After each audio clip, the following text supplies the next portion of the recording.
Hi, my name's BC and welcome to my studio / living room. Today we're going to do a session that's going to focus on the pelvis, moving it in the 3 planes of motion so that you get full range of movement, better flexibility in your pelvis, better posture, which will improve feelings in your back. So let's go ahead and get started. Before we start moving, let's look at a little anatomy. So I've got a pelvic model here. It's missing the cartilage in the very front, but the landmarks are we have our hip joints, where my fingers are, top fronts of each pelvic half, and then in the back we've got the top back, and in between the pelvic halves are our sacrum, which our spine rests upon. We've got our little tailbone. We've got our sit bones at the very bottom, like the feet of the pelvis.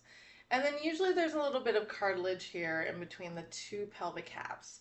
So what we want to focus on for this movement is moving our pelvis as a whole system, but then also moving our pelvic halves individually and creating more mobility in our sacral iliac joints between the pelvic half and the sacrum, and then also more mobility around the hip joints and a little bit of mobility, of course, around the front. Let's go ahead and get started. So if you're seated, take a stand.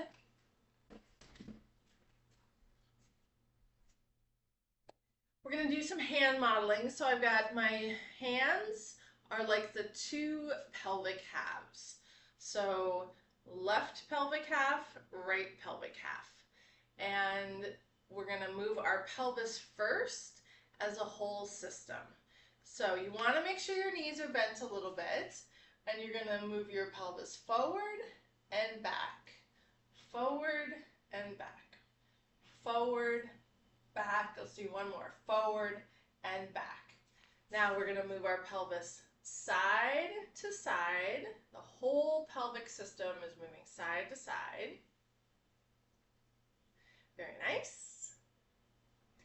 Now we need to do a little rotation for our whole pelvis. So I'm going to do figure eights. There's a couple ways to make this work a little easier. First, you could watch your hand model doing some figure eights. You could also imagine your little tailbone at the base of your sacrum is drawing a figure eight on the floor. Let's stop our figure eight and change the direction. So if you are drawing that figure eight with your tailbone, maybe you imagine that now you're erasing the figure eight with your tailbone. Your tailbone is now an eraser. Very nice. Nice fluid movement for our pelvis. We'll come back to center. Now that was moving the pelvis as a whole in the 3 planes of movement. Let us move our pelvis more intrinsically. First, we're going to do a smaller movement for our pelvis in flexion and extension, and then we'll separate the pelvic halves in some movement. So, 2 pelvic halves, left, right.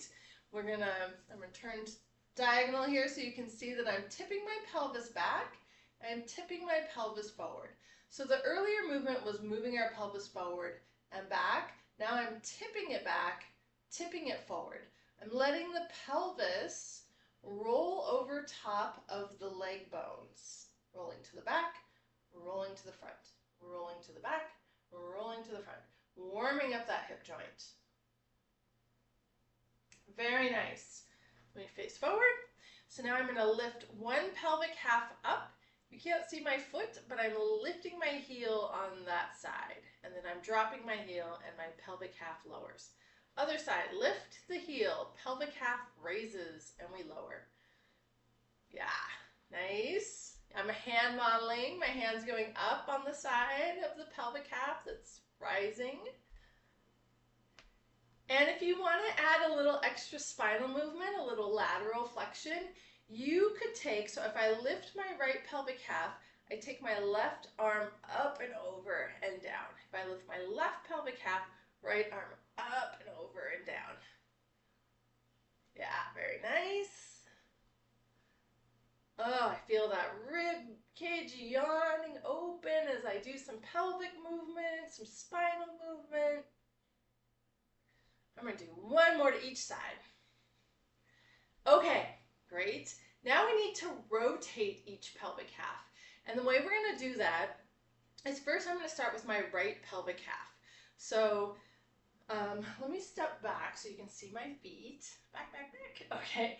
I'm going to swing my foot around, my right foot around my left foot, and then swing my foot behind my left foot. So right foot is going in front and going behind. Going in front, going behind. I'm kind of hand modeling. You can see I'm going forward.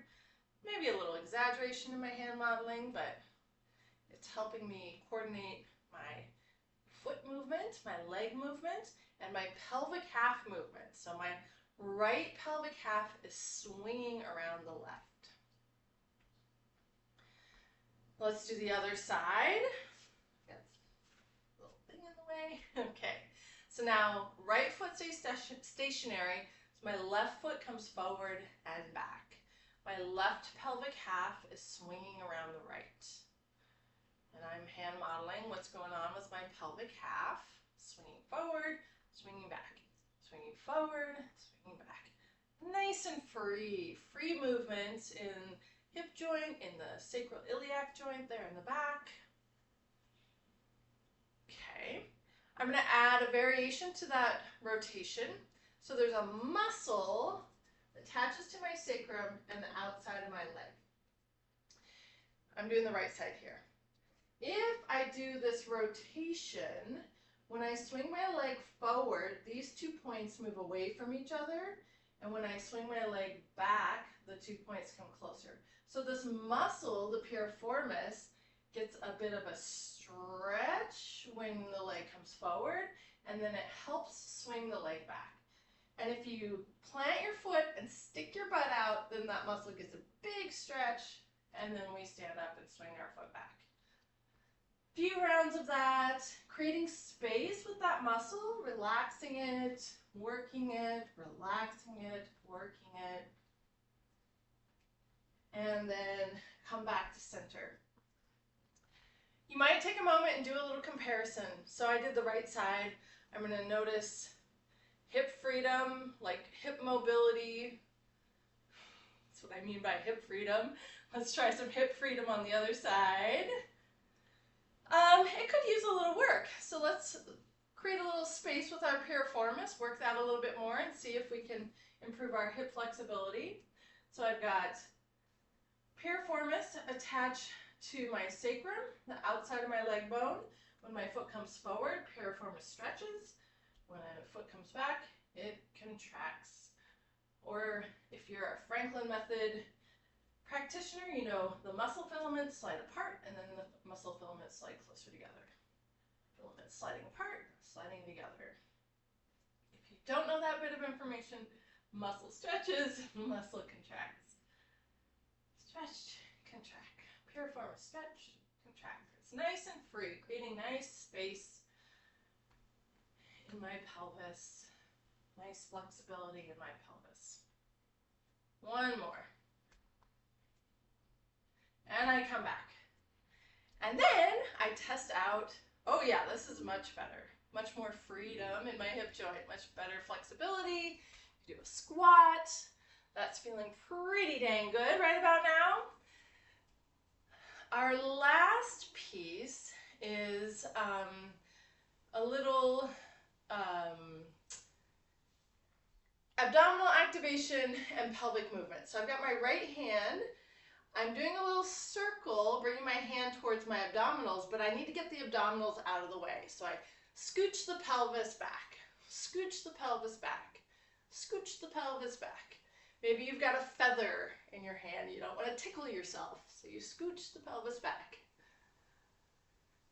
Let's switch. Let's do the other side. Scooch the pelvis back. Of course, the abdominals activate to help get the abdominals out of the way, right? Help scooch the pelvis back.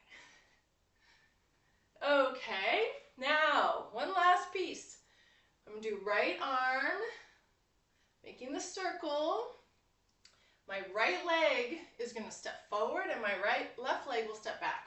So I'm making a rocking type shape or movement. And then I add a circle.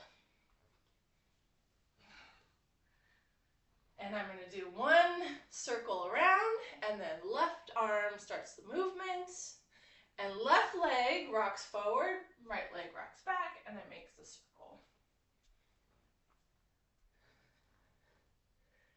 And now I feel amazing, and I can go dancing and move my pelvis and move my spine and just go for a lovely walk and get on with my day. So I hope your pelvis feels as great as mine.